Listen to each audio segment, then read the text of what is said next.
ስለዚህ አሁን ይሄንን እምነት የሚቃወም ቢኖር ችግር የለም በቃ እንላለን። የሆነ ዝም ብለን እንደዚህ የምናልፈው ነው አይደለም። ይሄ በቃ ይሄ እምነታችን አንደራደርበትም። ማንም ቢል አላህም ይበል ቁርአንም ይበል ማንም ይበል የፈለገው ግዛት ይበል አንሰማም። ይሄ ሰማያዊ መገለጣችን ነው፣ የዳንበት እውነት ነው። ጋይስ ምን ያህል ወደዳቸው ሙስሊሞችን እግዚአብሔር ካላችሁኝ ብቸኛውን ኢየሱስ ልጁን ብቸኛው ልጁ ኢየሱስን እስኪሰጣቸው ድረስ ለእነሱም እኮ ነው የሰጠው ክርስቶስን። አንቀበልም ብለው ሪጀክት አደረጉ፣ ገፉት። ፈጣሪ እግዚአብሔር እንዲህ ግፍት አደረጉት እንጂ ዞር አድርግልን ልጅህን አንፈልገውም አንተንም አንፈልግም አሉት እንጂ እግዚአብሔር ለሙስሊም ወንድመቶቻችንም ልጁ ኢየሱስን ልኮላቸዋል። ስለዚህ ይህንን የላከላቸውን ኢየሱስን ደግሞ እንዲቀበሉት ልንጸልይ ይገባል። ጥላቻ ግን ከኛ ይራቅ። ስለዚህ ጥላቻ መኖር የለበትም፣ ማክበር አለብን። የምናደርጋቸውን ነገሮች ሁሉ በትህትና በፍቅር በየዋህነት ልናደርግ ይገባል።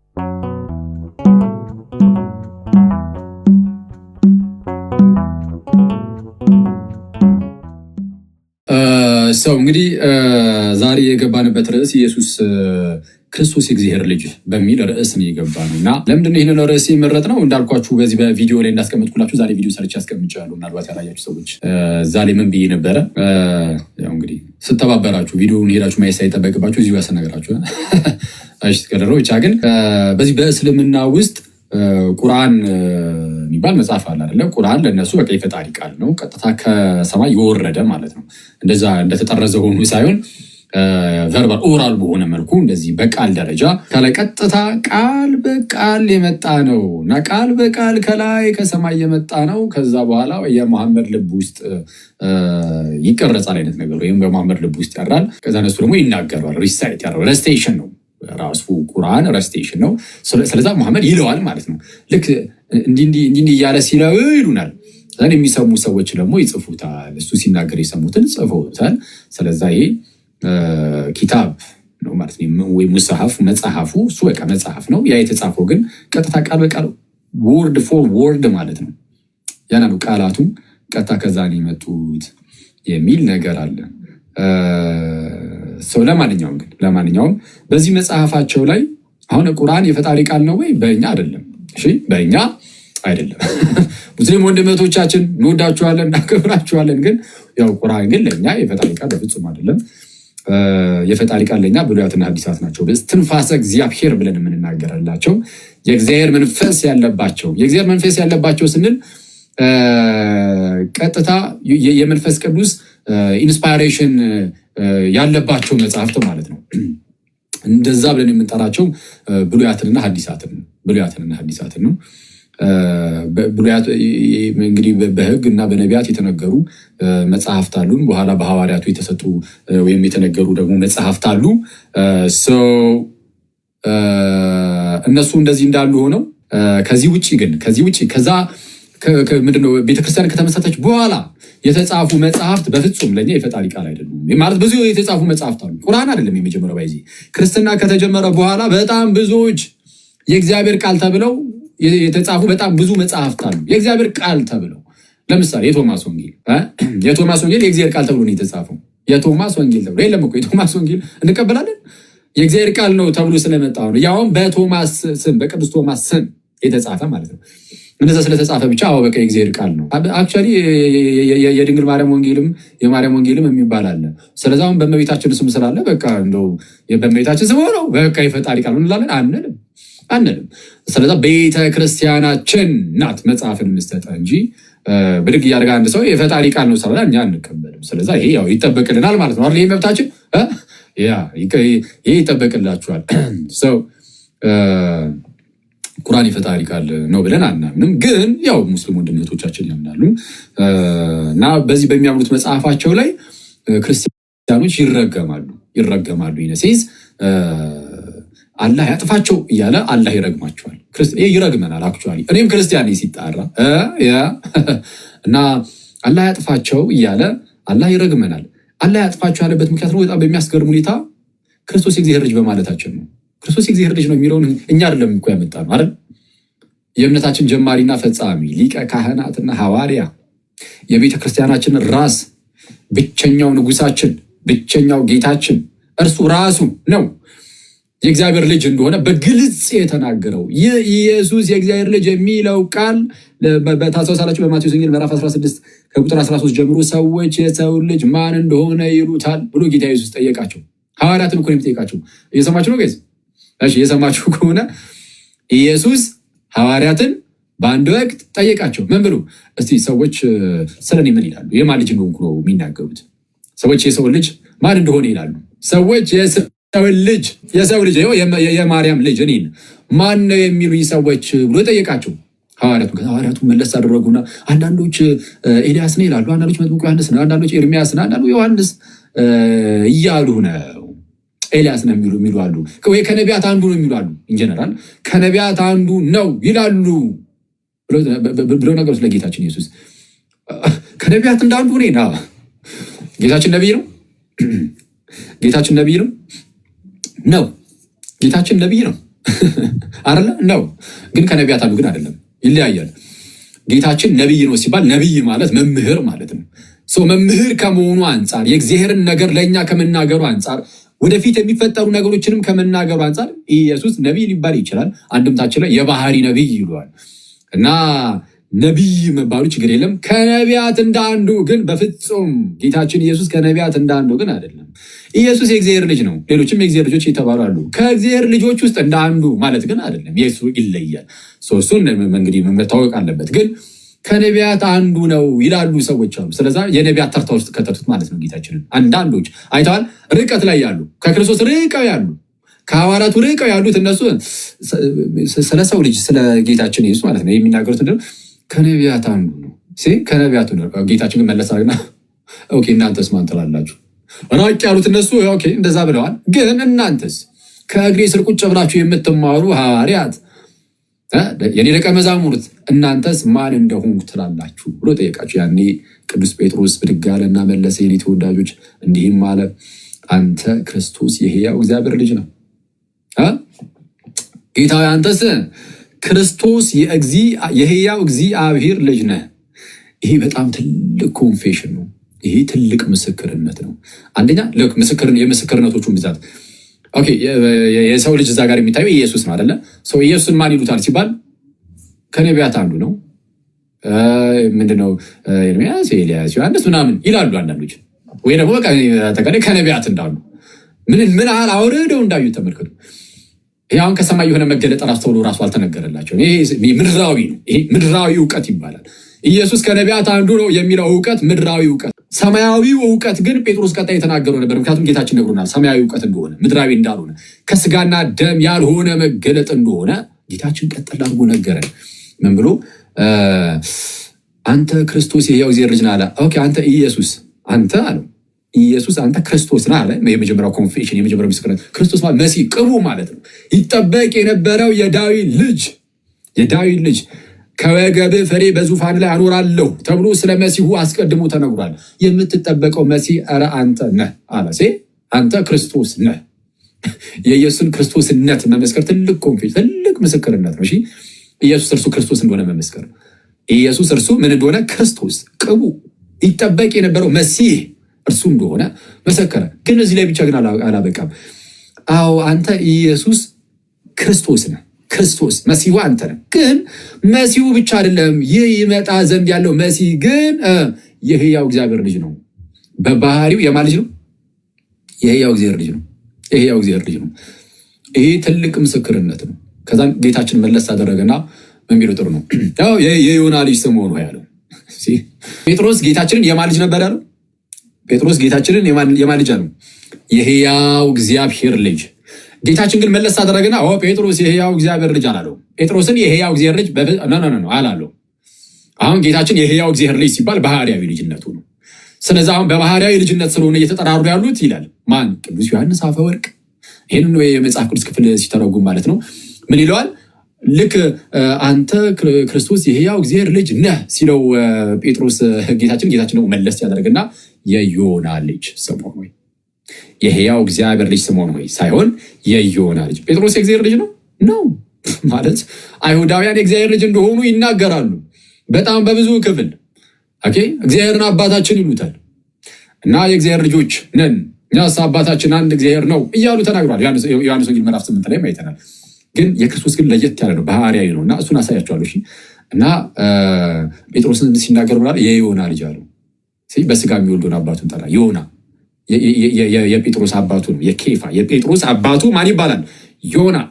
የዮና ልጅ ስምዖን ሆይ ይህንን ስጋና ደም አልገለጠልህም አለው። የትኛውን? አንተ ክርስቶስ የሕያው እግዚአብሔር ልጅ ነህ የሚለውን ይህንን ስጋና ደም አልገለጠልህም፣ ይህንንስ በሰማይ ያለ አባቴ እርሱ ገለጠልህ እንጂ። አንተ ጴጥሮስ ነህ፣ በዚች ዓለት ላይ ቤተ ክርስቲያኔን መሰረታለሁ፣ መንግስቴን መሰረታለሁ። ቤተ ክርስቲያን የክርስቶስ መንግስት ናት። መንግስቴን መሰረታለሁ። ኢየሱስ መንግስት አለው። ባይዚ እዚህ ምድር ላይ ኢየሱስ መንግስት አለው። ንጉስ ነው ኢየሱስ። ኢየሱስ ንጉሳችን ነው። በዚች ዓለት ላይ ቤተክርስቲያኔን እመሰርታለሁ ማለት መንግስቴን እመሰርታለሁ እንደማለት። ልክ ቆላሲስ ምዕራፍ 13 ላይ ወደ ፍቅሩ ልጅ መንግስት አፈለሰን ይላል አይደል? ወደ ፍቅሩ ልጅ መንግስት አፈለሰን ይላል። ያፈለሰን ወደ ቤተክርስቲያን ወደ ፍቅሩ ልጅ መንግስት አፈለሰን። ዝቅ ብሎ ቁጥር 18 ላይ እርሱም የአካሉ ማለትም የቤተክርስቲያን ራስ ነው ይላል። እርሱም ይላል ክብር ሁሉ ለእርሱ ይሁንና የሰማይም የምድርም ጌታ ፈጣሪ ብቸኛው ገዢ ጌታችን ኢየሱስን ማለት ነው። እርሱ የአካሉ ይልና ማለትም የቤተ ክርስቲያን ራስ ነው ይላል። ራስ ነው። ስለዛ ልክ ኤፌሶን ምዕራፍ 1 ቁጥር 23 ላይ እንደተነገረው ለቤተክርስቲያን ራስ እንዲሆን ሰጠው ይላል። ሁሉን ከእግሩ በታች ካስገዛለት በኋላ ለቤተክርስቲያን ራስ እንዲሆን ሰጠው። እርሷም ሁሉም በሁሉ የሚሞላ ሙላቱ ናት ይላል። ቤተክርስቲያን ማለት ነው። ሰው ለቤተክርስቲያን ራስ እንዲሆን ሰጠው። ሁሉን ከእግሩ በታች ካስገዛለት በኋላ ለቤተክርስቲያን ራስ እንዲሆን ሰጠው። ስለዛ ንጉስ እንዲሆን ለማን? ለቤተክርስቲያን መንግስቱ ናት። ወደ ፍቅሩ ልጅ መንግስት አፈለሰን ማለት ወደ ቤተክርስቲያን አፈለሰን፣ ጨመረ፣ ወደ አካሉ ጨመረን። ጋይስ እናንተ አሁን ክርስቲያን ወንድምቶቼ በጌታችን በክርስቶስ ኢየሱስ አካል ውስጥ ናችሁ። በጌታችን በክርስቶስ ኢየሱስ መንግስት ውስጥ ናችሁ ማለት መንግስት ውስጥ ነን ማለት ነው። ስለዚህ አሁን በመንግስት ውስጥ ስንኖር በመንግስት ውስጥ ምን አለ? ንጉስ አለ። ንጉስ የሌለበት ምንድነው? መንግስት የለም። ያለ ንግስና መንግስት አለ? የለም። ሰው መንግስት አለ፣ ንጉስ አለ። ሰው በዚች መንግስት ውስጥ ስትኖሩ ንጉሳችሁ ክርስቶስ ነው። ለንጉሱ ባሪያ ተገዥ ሆነን ነው የምንኖረው። የእግዚአብሔር ልጆች ብቻ አይደለንም፣ ባይዚ ባሪያም ጭምር ነን። ጳውሎስም ጴጥሮስም የክርስቶስ ባሪያው እያሉ ይጽፈውልናል። ጴጥሮስ የክርስቶስ ባሪያ መሆን፣ ጳውሎስ የክርስቶስ ባሪያ መሆን ይላሉ። እና ሰው ጴጥሮስ የክርስቶስ ባሪያ ነኝ ካለ እኛማ እንዴታ። ስለዛ ንጉሳችን ክርስቶስ ነው እና ቤተክርስቲያኔን መሰርታለሁ ሲል መንግስቴን መሰርታለሁ እያለ አንተ ጴጥሮስ ነህ፣ በዚች ዓለት ላይ መንግስቴን ቤተክርስቲያኔን እሰራለሁ፣ የገሃነም ደጆች አይችሏትም ብሎ ተናገረው። አሁን እዚህ ላይ አንድ ነገር እዩ። በዚህ ዓለት ላይ ቤተክርስቲያንን እሰራለሁ የሚለውን ቅዱስ ዮሐንስ አፈወርቅም አንተ ክርስቶስ የሕያው እግዚአብሔር ልጅ ነህ የሚለው የጴጥሮስን ኮንፌሽን ማለቱ ነው ይላል። ስለዚህ የጴጥሮስ ምስክርነት ጌታችንም ይህንን ስጋና ደም አልገለጠልህም በሰማይ ያለው አባቴ ገለጠልህ እንጂ ተብሎ የተነገረለት ያ ክርስቶስ የሕያው እግዚአብሔር ልጅ የሚለው ምስክርነት ለቤተ ክርስቲያን መሰረት እንኳን ተብሏል። በዛ ላይ ነው ቤተክርስቲያን የምትመሰረተችው ተብሏል። እንዲህ ያለ እምነት ነው ያለን። ይህንን እምነት መካድ አይችልም አንድ ክርስቲያን። ቁርአኑ ግን ምን ይላል? አላህ ያጥፋቸው ብሎ ይረግማቸዋል ክርስቲያኖች ብሎ ይህንን በማመናቸው ቁርአኑ ከመምጣቱ ከ600 ዓመት ገደማ በፊት ነው ጌታችን ይህንን በግልጽ ያስተማረው።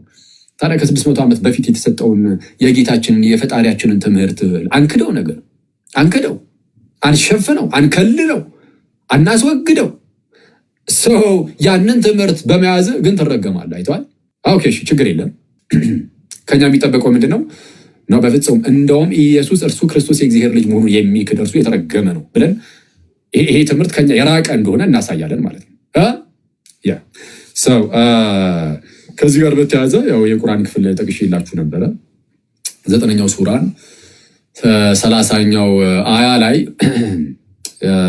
ክርስቲያኖች አልመሲህ የአላህ ልጅ ነው ይላሉ፣ ይህ ግን በአንደበታቸው ያለው ቃላቸው ነው፣ እንደው አላህ ያጥፋቸው እያለ ይናገራል። ለማንኛውም የአላህ ልጅ ነው የሚለው ላይ እዛው ቪዲዮ ላይም ነግሬያችሁ ነበር። አሁን እንግዲህ አላህ የሚለው እግዚአብሔርን ከሆነ በቃ ክርስቶስ የእግዚአብሔር ልጅ ነው ብያቸዋለሁ። ግን በእስልምና ውስጥ ሙስሊም ወንድመቶች በደንብ ስሙኝ። አሁን እናንተ አላህ ብላችሁ በቃ የምታስቡት አምላክ አለ አይደለም? በህሊናችሁ የምታስቡት እናንተ የምታስቡት ራሱ የአምላክ የኢየሱስ አባት ነው ብዬ አላምንም። ፐርሰናሊ እኔ እንደዛ ብዬ አላምንም። እናንተ የምታስቡት ያ አምላክ በዛ በቁርአናችሁ ላይ የተጻፈው ምናምን በሙሐመድን በኩል የተገለጠው እሱ የጌታችን የኢየሱስ አባት ነው ብለን አናምንም። እንደዛ አናምንም። ግን ኢየሱስ የእግዚአብሔር ልጅ ማለታችንን እሱን ተቃውሞ ስለሆነ ይህን እየጻፈ ያለው አረ ኢየሱስ የእግዚአብሔር ልጅ ነው ብለን ዛሬ የተወሰነ ነገር ከመጽሐፍ ቅዱስ አሳያችኋለሁ። እና ይሄ መሰረታዊ ትምህርታችሁ ነው ክርስቲያኖች። ይህንን በተአምር ይህን ማወቅ ብቻ አይደለም ማሳወቅም አለባችሁ። ይህንን አሁን የምትሰሙ ወንድም እህቶቼ ሁላችሁም ታውቁታላችሁ። እርግጥ ቀለል ያለ ነገር ነው። መጽሐፍ ቅዱስ በግልጽ ስለሚናገሩ ብዙዎቹን ታውቋቸዋላችሁ። ኦፍኮርስ ሁሉንም ታውቋቸዋላችሁ። ግን ትይዙና በምን መልኩ ማስረዳት እንዳለባችሁ ነገራችሁና ቤታችሁ ውስጥ ላሉ ሰዎች ኢየሱስ የእግዚአብሔር ልጅ መሆኑን አሁን በማሳያችሁ መልኩ ታስረዷቸዋላችሁ። እሺ፣ ለታናናሽ ወንድሞቻችሁ እህቶቻችሁ፣ ለታናናሽ ብቻ ለኩዮቻችሁ፣ ለጓደኞቻችሁ፣ ያው ይሄ በስራ ቦታ፣ በትምህርት ቤት፣ የሃይስኩል ተማሪዎች፣ የሰንበት ትምህርት ቤት ተማሪዎች፣ የዩኒቨርሲቲ ተማሪዎች ምናምን አላችሁ አይደለ? አውሩ እንጂ ስለ ክርስቶስ አውሩ። አታፍሩበት ማለት በክርስቶስ ታፍራላችሁ እንዴ? ታፍራላችሁ በክርስቶስ አታፍሩም። በክርስቶስ የሚያፍር ቢኖር ጌታችን በክብር በመጣ ጊዜ በአባቱ ፊት ያፍርበታል። ስለዚህ ማንም ክርስቲያን አያፍርም በክርስቶስ። ስለዚህ ስለ ክርስቶስ አውሩ። ኢየሱስ የእግዚአብሔር ልጅ የሆነ ቀልድ አድርጋችሁ ጀምሩ። ለምሳሌ እዚህ እንማማር የለ እሷን ዝም በደንብ አድርጋችሁ ይዙና አሁን ሰጣችሁን ትንሽ አጭር ነገር የ10 ደቂቃ 15 ደቂቃ ነገር ሰጣችኋለሁ። 10 ደቂቃ 15 ደቂቃ በቃ አለቀ። እሷን እናንተ ቀልጠፍ አድርጋችሁ ይዟትና እኔ ስለማንዛዛባችሁ እሷን ያዝ ታደርጉና ዝም ብለህ ለምሳሌ ቀስ አድርገህ ተናግሯለህ። እኔ የምልህ ኢየሱስ ግን ወልድ ነው ምናምን ሲባል አብ ወልድ መንፈስ ቅዱስ እንላለን። ወልድ ኢየሱስ ነው። ወልድ ማለት ልጅ ነው። ስለዚህ ልጅ ከተባለ የአብ ልጅ ነው፣ የእግዚአብሔር ልጅ ነው። የእግዚአብሔር ልጅ ነው ሲባል እንዴት እንደሆነ ግን እኮ እንደዚህ እየተማማርን ከዚህ አንጻር ነው እኮ ተብሎ ደስ ይላል ምናምን ብለህ ቀለል አድርገህ ነገር የሆነ ትምህርት አስመስለህ አትስጠው። አንዳንድ ሰው ትምህርት ምናምን ሲመስለው ያው በሚያሳዝን ሁኔታ አእምሯችንም እየፈዘዘብን ስለመጣ እንደዛ ትምህርት ሳታስመስል የሆነ ቀለል አድርገህ ፍሬንድሊ የሆነ ወሬ አድርገውና ምንም አይነት ነገሮችን እንደምታወራው ግን በክብር እንደዛ አድርገህ በቃ ኢየሱስ የእግዚአብሔር ልጅ መሆኑን ቀለል አድርገህ ንገረው ፕሊዝ። በጌታ ይህንን አድርጉ ሁላችሁም። እሺ እንደው በእግዚአብሔር እኔም አደርጋለሁ። በዙሪያ እንደዚህ አይነት ሰዎች ሲያጋጥሙ ኢየሱስ የእግዚአብሔር ልጅ መሆኑን በደንብ የማይረዱ ሰዎች ሳገኝ አደርገዋለሁ። እግዚአብሔርን በቃ እኔ በእናንተ ፊት ቃል ገብቻለሁ። ስለዚህ እኔ እንደዛ አደርጋለሁ። በዙሪያ ያሉ ሰዎች ምናምን ካጋጠሙኝ አድርገዋለሁ። እናንተም ግን አድርጉት። ትምህርት ቤት የሃይስኩል ተማሪ ቆንጂት ካለሽ አንበሳው፣ አንተም የግቢ ተማሪዎችም እንዳልኳችሁ ሰንበት ትምህርት ቤት ላይም እናንተ እንኳን ታውቁታላችሁ ብዬ ተስፋ አደርጋለሁ። ሌሎቻችሁም በመስሪያ ቤት ደረጃም ያላችሁ መስሪያ ቤት ቢሮችሁ ውስጥ ምናምን ምን ችግር አለው? ቀለል አድርጋችሁ የሰውን ሃይማኖት እንዳትነቅፉ፣ ሳትነቅፉ ምናምን ሳትሳደቡ፣ ቀልብ ውስጥ በሌላ ሃይማኖት አትቀልዱ። አያስፈልገንም። እንደዛ ሳናደርግ እምነታችንን ቀስ አድርገን እና በዛ ውስጥ አሁን ይሄ የምትናገሩት የእግዚአብሔር ቃል ስለሆነ ስለ ክርስቶስ ስለሆነ ሳይታሰብ እናንተ እኮ በቃ ዝም ብላችሁ እናንተ በቃ ማድረግ ያለባችሁን ብቻ አድርጉ። በዚህ ውስጥ ግን መንፈስ ቅዱስ ምናልባት የነዛ ሰዎች ልብ ውስጥ ይሰራል። ክርስቲያንም ከሆነ ስለ ኢየሱስ ማሰብ እንዲጀምር ሊያደርገው ይችላል። የመጀመሪያው ሂደት እሱ ነው። ለክርስትናችን ስለ ክርስቶስ ማሰብ እንድንጀምር ያደርጋል። ከዛም ስለ ክርስቶስ ባሰብን ቁጥር ወደ እሱ መቅረብ፣ እርሱ መውደድ፣ እርሱ ማፍቀር ነው።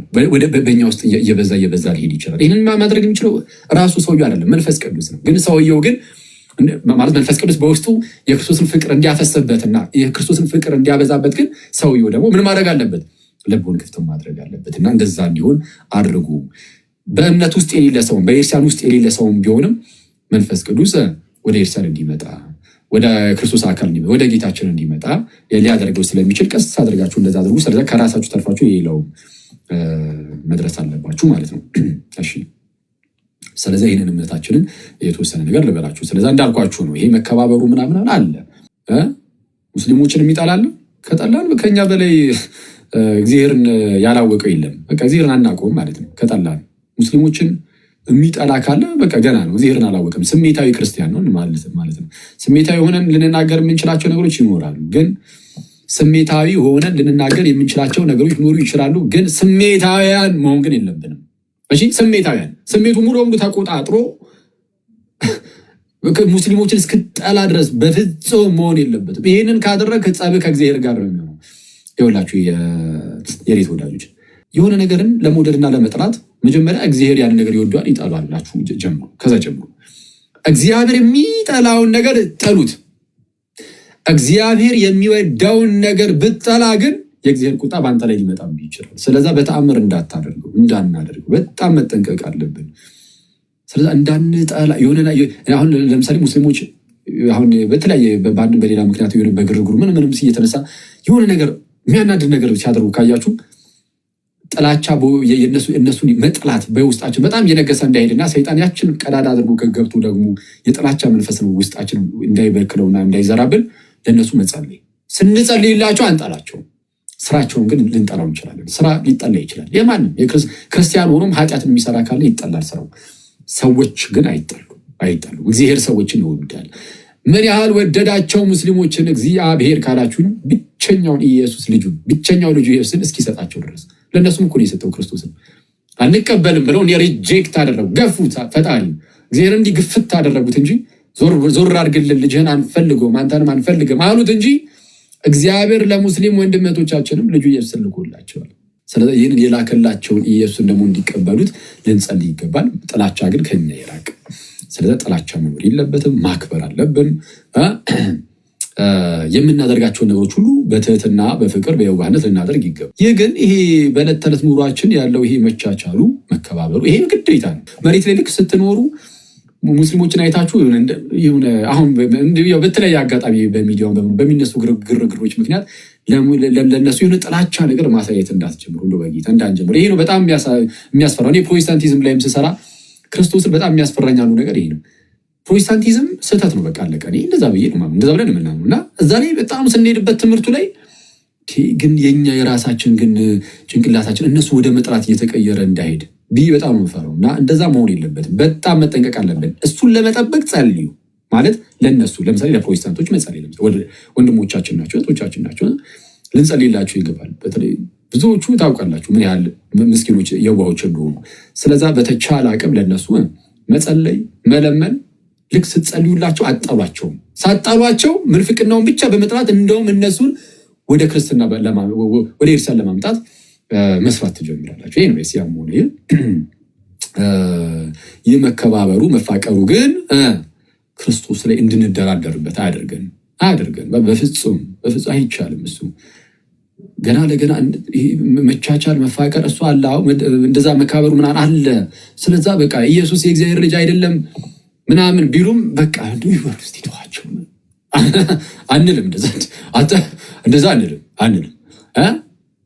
መከባበሩ ምናምን መቻቻሉ ስላለ ኢየሱስ የእግዚአብሔር ልጅ አይደለም ብሎ አንድ ሙስሊም ወጥቶ ቢናገር በቃ ይበር ችግር የለም እንቻለው በእኛ ይለፍ አንልም። እንደዛ አይቻልም። እሺ የምናልፋቸው ነገሮች አሉ፣ የማናልፋቸው ነገሮች አሉ። የምንሞትለት ነገር አለ፣ የማንሞትለት ደግሞ ነገር አለ።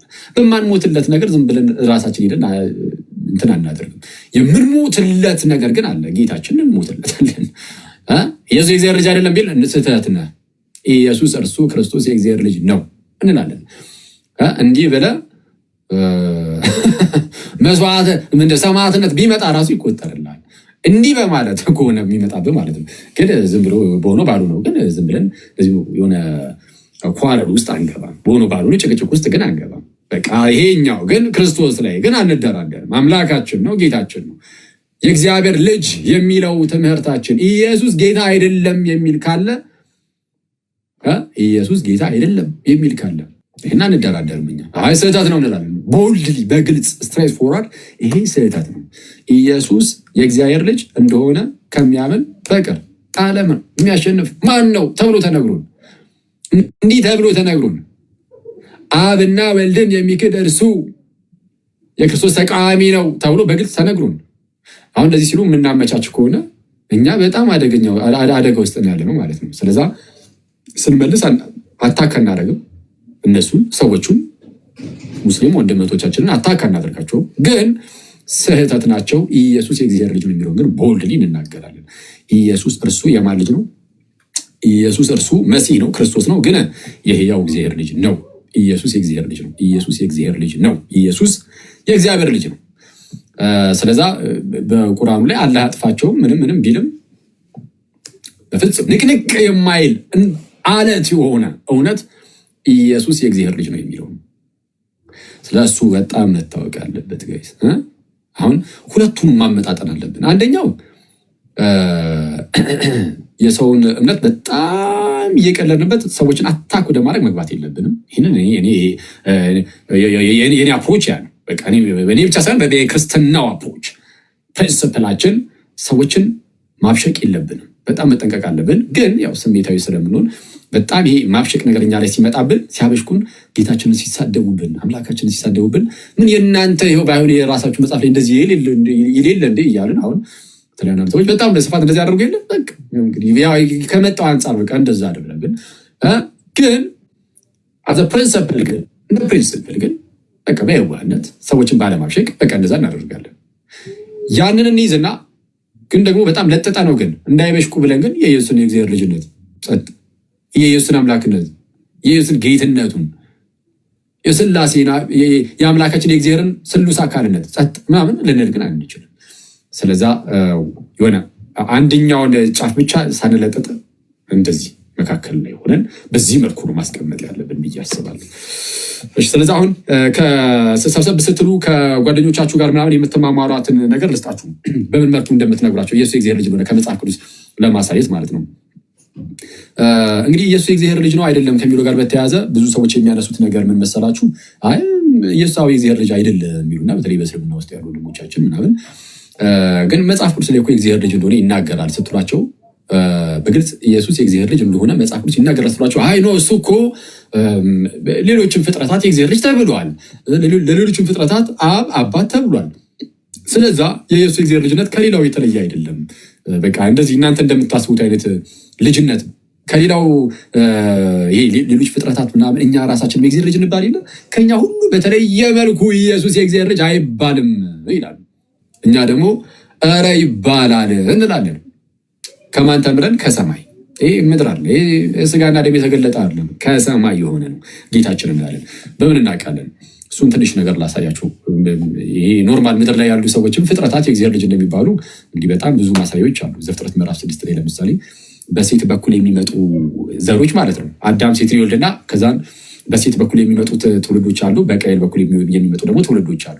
እና በሴት በኩል የሚመጡ ትውልዶችን ዘፍጥረት ምዕራፍ 6 ቁጥር 2 ላይ የእግዚአብሔር ልጆች ብሏቸዋል። የእግዚአብሔር ልጆች። ኢሳይያስ ምዕራፍ 63 ቁጥር 16 ላይም ምን ይላል? አንተ አባታችን ነህ፣ ስምህም ከዘላለም ታዳጊያችን ነው ይላል። አንተ አባታችን ነህ፣ ሰው አባታችን ተብሏል እግዚአብሔር። ሚልኪያስ ምዕራፍ 2 ቁጥር 10 ላይም ለሁላችን አንድ አባት ያለን አይደለምን? አንድ አምላክስ የፈጠረን አይደለምን ይላል። ስለዛ የተፈጠረው በአንድ አምላክ ነው፣ ለሁላችን ያለን አንድ አባት ነው እየተባለ ይነገራል። ስለዚህ የእግዚአብሔር ልጆች ተብሎ ወይም ደግሞ አብ አባታችን ነው ተብሎ እንደዚህ ሊጠራ ይችላል። መላእክትም የእግዚአብሔር ልጅ ተብለዋል። መላእክት በኢዮብ ምዕራፍ 1 ቁጥር 6 ላይ ትንቢተ ኢዮብ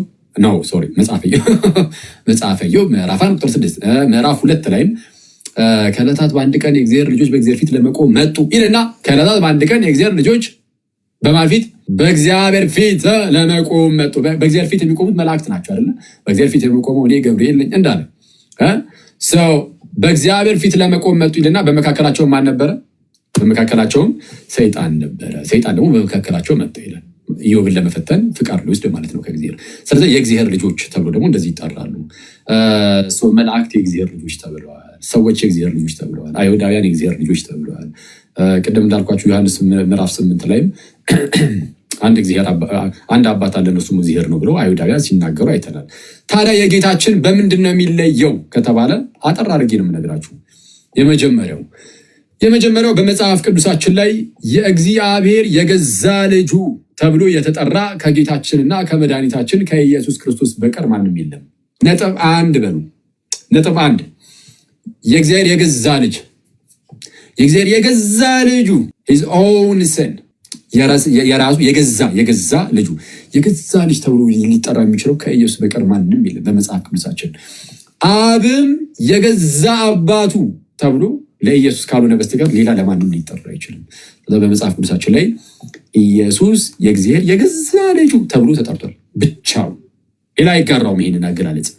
ምክንያቱም የገዛ የሚለው ቀጥታ ከእርሱ የተገኘ እንደሆነ ስለሚያሳይ የገዛ ነው የሚለው።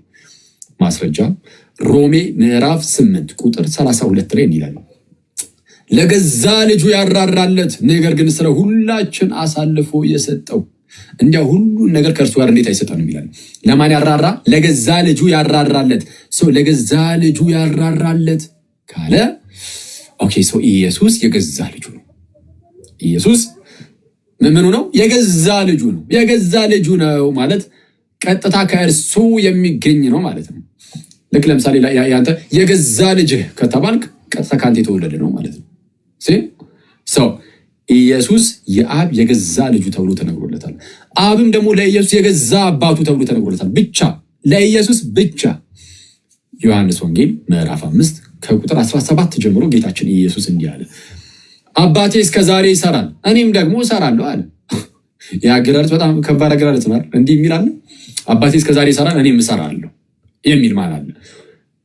ማንም የለም ከማን በቀር የገዛ ልጁ ከሆነው ከጌታችን በስተቀር። እና እንደ ሰው አባቴ እስከ ዛሬ ይሰራል እኔም ደግሞ እሰራለሁ አለና ዝቅ አለና እዛው ቁጥር 18 ላይ ቀጣይ ቨርስ ማለት ነው። ቅዱስ ዮሐንስ እንደዚህ አለ፣ እንግዲህ ሰንበትን ስለሻረ ብቻ አይደለም ይልቁንም ራሱን ከእግዚአብሔር ጋር አስተካክሎ እግዚአብሔር የገዛ አባቴ ነው ስላለ አይሁድ ሊገሩት ይፈልጉ ነበር አለ። እንደው ተቋረጠ መሰለኝ። ይሄን ትመጣብኝ እስቲ ቆይ። እሺ ይሰማል ብዬ ተስፋ አደርጋለሁ። ኢየሱስ እንግዲህ ሰንበትን ስለሻረ ብቻ አይደለም ይልቁንም ራሱን ከእግዚአብሔር ጋር አስተካክሎ ራሱን ከእግዚአብሔር ጋር ምን አድርጎ አስተካክሎ እኩል አድርጎ ራሱን ከእግዚአብሔር ጋር እኩል አድርጎ እግዚአብሔር ምን ነው ይላል የገዛ አባቴ ነው ስላለ አይሁድ ሊገድሉት ይፈልጉ ነበር ያለ አብዝተው ይፈልጉት ነበር።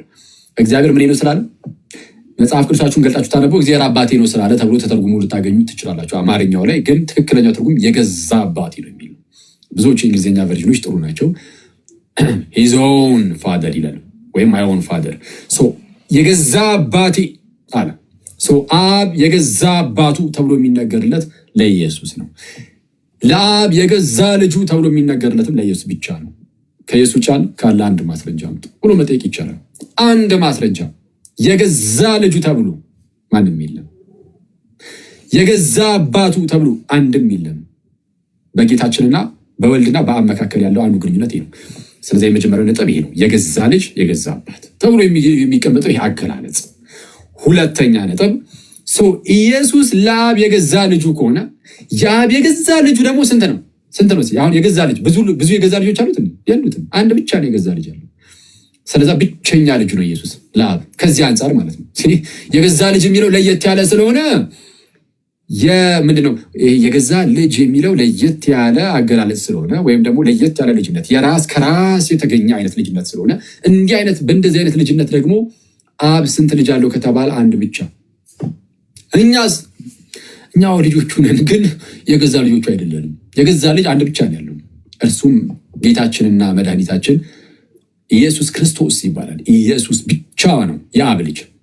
ማስረጃ ዮሐንስ ወንጌል ምዕራፍ 1 ቁጥር 14 ላይ ቃልም ሥጋ ሆነ በእኛም አደረ ጸጋንና እውነትንም የተመላ ነው ይልና አንድ ልጅም ከአባቱ ዘንድ እንዳለ ያለውን ክብሩን አየን አለ። ስንት ልጅ?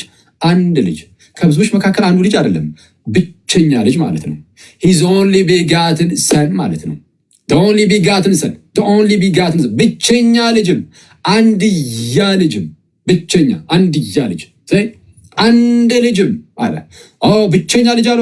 እኛስ ልጆቹ አይደለንም ለአብ ነን፣ ግን የክርስቶስ ልጅነት ይለያል። የገዛ ልጁ ነው ኢየሱስ ለአብ የገዛ ልጁ፣ ከእርሱ የሚገኝ የሆነ ልጁ፣ በስጦታ የተሰጠው አይደለም፣ የገዛ የሆነ ልጁ እንደዛ በመሆኑ ምክንያት ብቸኛ ልጁ ነው። ተጨማሪ ማስረጃ ዮሐንስ ወንጌል ምዕራፍ 1 ቁጥር 18 ላይ ከቁጥር 17 ጀምሮ ሕግ በሙሴ ተሰጥቶ ነበረ፣ ጸጋና እውነት ግን በጌታ በኢየሱስ ሆነ ይልና መቼም ቢሆን እግዚአብሔርን ያየው አንድ እንኳ የለም፣ በአባቱ እቅፍ ያለ አንድ ልጁ እርሱ ግን ተረከው ይላል። በአባቱ እቅፍ ያለ አንድ ልጁ። አንድ ልጁ ማለት ከብዙዎች መካከል አሁንም ደግሞ ያለው ከብዙዎች መካከል አንዱ ማለት አይደለም። ሂዝ ኦንሊ ቢጋትን ሰን ነው የሚለው፣ ብቸኛ ልጁ፣ አንድያ ልጁ እርሱ ተረከው። በአባቱ እቅፍ ያለን የተባለው ምንድን ነው? በአባቱ እቅፍ ያለ ማለት አገላለጹ ራሱ አያስገርምም? በእርሱ እቅፍ ያለ እና እቅፍን ከመተረክ ጋር አገናኝቶታል። እግዚአብሔር ላይ አንድ ሰው እንኳን የለም ተባለ። ሙሴ እኮ ምን ያህል ጊዜ እግዚአብሔር እንዳነጋገሩ አስቡ። ምን ያህል ጊዜ ሙሴ እግዚአብሔርን አነጋገረው። እንደ ሙሴ ያለ ነቢይ አይነሳም በእስራኤላውያን ወይም በአይሁዳን ተባለ። ግን ስለ ኢየሱስ እሱ ራሱ እንግዲህ የሙሴ ራሱ ጭንቅላታችን ውስጥ ይዘነው ግን ምን አለ? መቼም ቢሆን እግዚአብሔርን ያየው አንድ ሰው እንኳ የለም፣ አንድ ሰው እንኳ የለም ከተባለ ሙሴ ራሱ ማለት ነው ጨምሮ። ጌታችን ግን በአባቱ እቅፍ ያለ ብቸኛ ልጅ ተባለና እርሱ ተረከው ተባለ። ማየት አይደለም ይተርከዋል።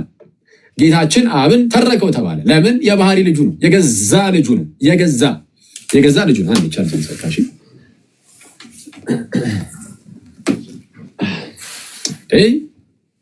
ሰው ብቸኛ አንድያ ልጁ ነው።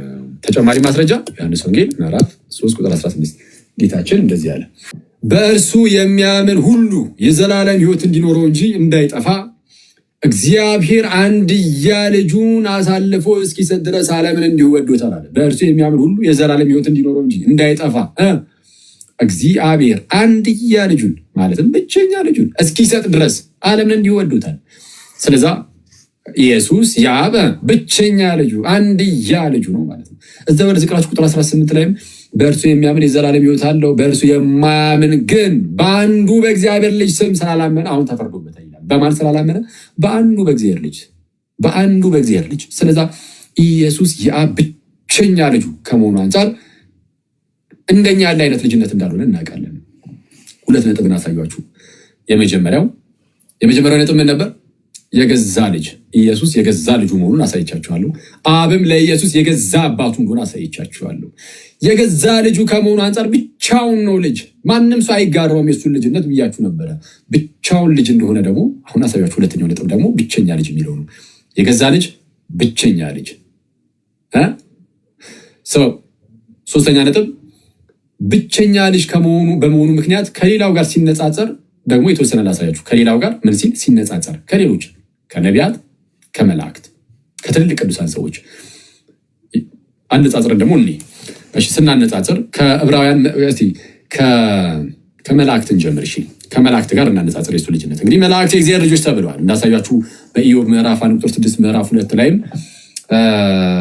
ከዕለታት በአንድ ቀን የእግዚአብሔር ልጆች በእግዚአብሔር ፊት ለመቆም መጡ ይላል። የእግዚአብሔር ልጆች በእግዚአብሔር ፊት ለመቆም መጡ፣ ሰይጣንም ደግሞ በመካከላቸው መጣ ብሏል። ስለዛ የእግዚአብሔር ልጆች ተብለዋል መላእክት። ግን ከክርስቶስ ጋር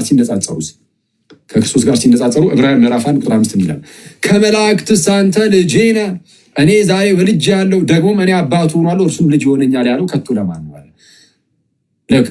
አንተ ልጄ ነህ እኔም አባቱ ሆናለሁ። ከመላእክትስ አንተ ልጄ ነህ፣ እኔ ዛሬ ወልጄሃለሁ፣ ደግሞም እኔ አባቱ ሆናለሁ፣ እርሱም ልጅ ይሆነኛል ከቶ ለማን ብሏል? ከመላእክት ለማንም አላለም ተባለ። ልጄ ምናምን ነው አላለም። ከመላእክት ለማንም አላለም ማለት ከማን በቀር? ከክርስቶስ ጋር የሚያነጻጽረው መላእክትን እዚህ ክፍል ላይ መላእክትን ከክርስቶስ ጋር እያነጻጸረው ነው። የእግዚአብሔር ልጅ ከሆነው ከጌታችን ኢየሱስ ለማን ብሏል? ከመላእክትስ አንተ ልጄ ነህ፣ እኔ ዛሬ ወለድኩ፣ እኔ አባቱ ሆናለሁ፣ እርሱም ልጅ ይሆነኛል ከቶ ለማን ብሏል?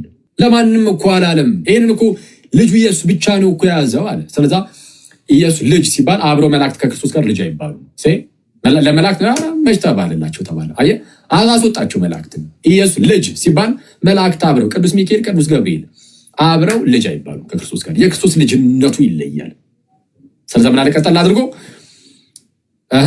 ደግሞም በኩሩን ወደ ዓለም ሲያገባ፣ በኩሩን ልጁን ወደ ዓለም ሲያገባ በስጋ ወደ ዓለም ገብቶ የለ ጌታችን ልጁ በስጋ ወደ ዓለም ገባ። ሲያገባ የእግዚአብሔር መላእክት ሁሉ ለእርሱ ይስገዱ ይላል። አረ በስመ አብ! ይህ በጣም ፓወርፉል ነው። ከመላእክትስ አንተ ልጄ ነህ፣ እኔ ዛሬ ወለድኩ፣ እኔ አባቱ ሆናለሁ፣ እርሱም ልጅ ለማን ብሎ ነበረ? አላለም እኮ አለና ደግሞ በኩሩን ወደ ዓለም ሲያገባ፣ እንደውም በኩሩን ወደ ዓለም ሲያገባ ልጁን ወደ ዓለም ሲያገባ የእግዚአብሔር መላእክት ሁሉ ለእርሱ ይስገዱ ይላል። ለልጁ ንጽጽሩን ያያችሁት ነው። ኢየሱስ የእግዚአብሔር ልጅ ነው። መላእክት የእግዚአብሔር ባሪያ ናቸው። ከልጅነት አንጻር ሲነገር አብሮ ልጅ አይባሉም መላእክት። ስለዚህ አሁን ንጽጽሩን ይዩት። ኢየሱስ ነው የእግዚአብሔር ልጅ የሚባለው። እንደውም መላእክት ወደ ዓለም በኩሩ ሲገባ የሚሰግዱ ናቸው። ለማን? ለበኩሩ፣ ለልጁ ለኢየሱስ አይደል? ደግሞም በኩሩን ወደ ዓለም ሲያገባ የእግዚአብሔር መላእክት ሁሉም ለእርሱ ይስገዱ ይላል። ማነው ለክርስቶስ የሚሰግደው አለ? ወይም ለበኩሩ ለልጁ ለእግዚአብሔር ልጅ የሚሰግደው ማነው አለ? የተወሰኑ መላእክት ሚካኤልና ገብርኤል፣ ቅዱስ ሚካኤልና ቅዱስ ገብርኤል ነው።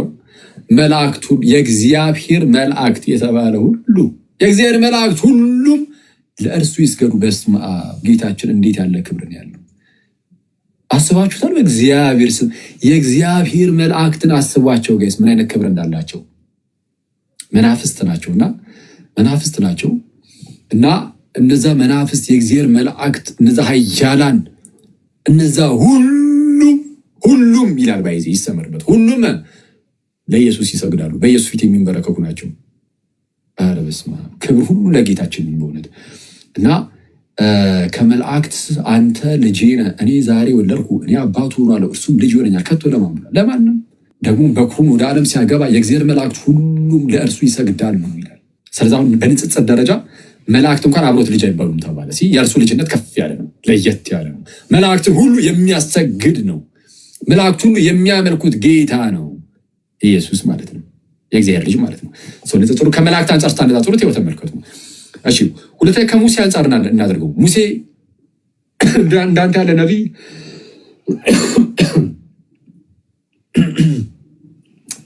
አይነሳም የተባለለት ነው እና እንደርሱ ያለ ነቢይ አልተነሳም ተብሎ የተነገረለት ነው። ሙሴ በአይሁዳውያን ዘንድ ትልቅ ቦታ አለው። ከእርሱ ጋር ስናነጻጽረው ዕብራውያን እዛው ምዕራፍ 3 ቁጥር 5 ላይ ያነጻጽሯል ጳውሎስ። አሁንም ሙሴስ በኋላ ስለሚነገረው ነገር ምስክር ሆኖ ሙሴስ በኋላ ስለሚነገረው ነገር ምስክር ሊሆን በቤቱ ሁሉ እንደ ሎሌ ወይም እንደ ባሪያ የታመነ ነበረ። ማን? ሙሴ። በኋላ ለሚመጣው ነገር ምስክር ሊሆን እንደታመነ ሎሌ እንደ ሎሌ የታመነ ነበረ። እንደ ሎሌ እንደ ባሪያ የታመነ ነበር። ክርስቶስ ግን እንደ ልጅ በቤቱ ሁሉ ላይ የታመነ ነው። ሙሴ እንደምን? እንደ ባሪያ እንደ ሎሌ የታመነ ነበር። ክርስቶስ ግን እንደ ልጅ። ልዩነታቸውን አያችሁ? የክርስቶስ ልጅነትም ክርስቶስ ልጅ ሲባል መላእክት አብረው ልጅ አይባሉም፣ ባሪያ ናቸው። ለክርስቶስ ጭራሽ የሚሰግዱ ናቸው። ክርስቶስ ልጅ ሲባል ሙሴ አብሮ ልጅ አይባልም። ሙሴ እንደ ሎሌ ነው፣ እንደ ባሪያ ነው። ክርስቶስ ነው እንደ ልጅ ተባለ። አሁን ሙሴ የእግዚአብሔር ልጅ አይደለም እንዴ? ሙሴ ከአይሁዳውያን ጋር አብሮ የእግዚአብሔር ልጅ ነው። ግን ከክርስቶስ ጋር ልክ አብሮ ሲቀርብ ሙሴ ልጅ አይደለም፣ ብቻውን ኢየሱስ ልጅ ይሆናል። እንደ አጠቃላይ ከነቢያት አንጻር ላነጻጽርላችሁ። ዕብራውያን ምዕራፍ 1 ቁጥር 1 ላይ ታስታውሳላችሁ። ምንድን ነበር ያሉ? የዕብራውያን ጸሐፊ ቅዱስ ጳውሎስ ዕብራውያን ምዕራፍ 1 ቁጥር 1 ላይ እግዚአብሔር ከጥንት ጀምሮ በብዙ አይነትና በብዙ ጎዳና ለአባቶቻችን በነቢያት ተናግሮ ይላል። ልክ እግዚአብሔር ከጥንት ጀምሮ በብዙ አይነትና በብዙ ጎዳና ለአባቶቻችን በማን ተናግሮ? በነቢያት ተናግሮ ይላል። እሺ ከጥንት ጀምሮ በነቢያት ነበር የተናገረው። በነቢያት ተናግሮ አሁንስ ሁሉን ወራሽ ባደረገው ደግሞም ዓለማትን በፈጠረበት በልጁ በዚህ ዘመን መጨረሻ ለእኛ ተናገረናል። ከዚህ ቀደም ለነበሩት አባቶቻችን በነቢያት ነበር የተናገሩ አለና ጳውሎስ ቀጠል አደረገና ለእኛ ግን አለ ሁሉን ወራሽ ባደረገው ደግሞም ዓለማትን በፈጠረበት በልጁ በነቢዩ በልጁ እነዛ ነቢያት ብሏቸው ነበረ። ምንድነው? በነቢያት ተናግሮ ብሎ ነበረ። በነቢያት ተናግሮ አለና ከነቢያት ሲለየው ልጁ ነውና ለየት አድርጎ ዓለማትን በፈጠረበት በምኑ? በነቢዩ በፍጹም በልጁ አለ። በልጁ ከነዛ ጋር አብሮ ነቢይ አይባልም። እነዛ ነቢይ ብሎ ይነጠላቸዋል። ኢየሱስን ግን ልጅ ብሎ ይነጠለዋል። ስለዛ የክርስቶስ ልጅነት እንደ ማንኛውም ነቢይ ልጅነት ያለ በፍጹም አይደለም። የገዛ ልጅነት ነው። ስለዚህ ያውም ደግሞ የልጅነት ዓለማትን የፈጠረበት በመሆኑ ምክንያት ልጅነቱ ከመቼ ጀምሮ ነው? የልጅ መቼ ነበረ ነው? መቼ ነበረ ነው? የልጅ ዓለማትን የፈጠረው በእርሱ ከሆነ አክቹዋሊ ቃሉ ዘመናትን ይላል። ኤዮንስ ነው የሚለው ቅዱስ ዮሐንስ አፈወርቅ ይህንን ይይዝና ኦኬ ዘመናትን የፈጠረበት ይላል። ጊዜያትን ዘመናትን በፈጠረበት በልጁ ይላል። ጊዜ እንኳን የተፈጠረው በልጁ ነው።